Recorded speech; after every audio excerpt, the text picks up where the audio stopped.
or a new responsibility in the congregation, how do you feel? Do you feel happy that you're now able to help your fellow brothers and sisters in the congregation in a new way? Or do you feel elevated now knowing that you have one more assignment than another brother or sister in the congregation? Well, does having assignments or responsibilities in the congregation make you more important than others? Let's look back on Abraham's life to get an example. Now, Abraham was a very wealthy man in having many large flocks, large amounts of silver and gold, and hundreds of servants. And because of this, the kings of Canaan looked up to him highly, considering him a high chieftain, one with which covenants of peace should be made. And on the spiritual side, Abraham had many blessings and had many responsibilities as well.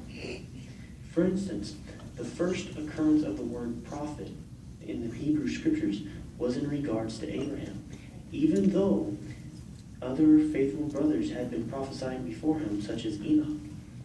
Yet at no time did he, even though worthy of pride in the eyes of the world, did he let it come up and blind his vision of Jehovah or his promises. Nor did he become high-minded or selfish. Let's look at an example. Turn with me, if you will, to Genesis chapter 13.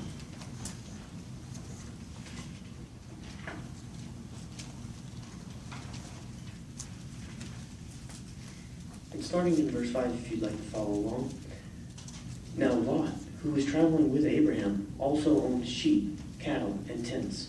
So the land did not allow for all of them to stay in the same place. So what happened?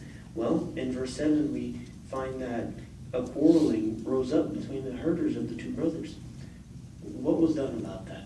Well, follow along with me in verse 8, where it reads, So Abraham said to Lot, Please, there should be no quarreling between me and you, and between my herdsmen and your herdsmen, for we are brothers.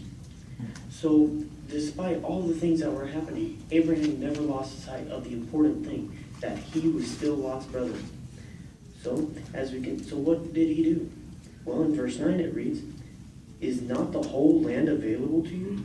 Please, separate from me. If you go to the left, then I will go to the right. But if you go to the right, then I will go to the left. So, when Lot decided that he wanted to go to the district of the Jordan, because it was a well-watered region and a very flourishing one, Abraham never became puffed up with pride, saying, I am more important, for I entertain angelic messengers, and I receive visions from God and from Jehovah in dreams, and kings look up to me. No, he never let pride guide his footsteps. So, like Abraham, let's strive to never let pride guide ours.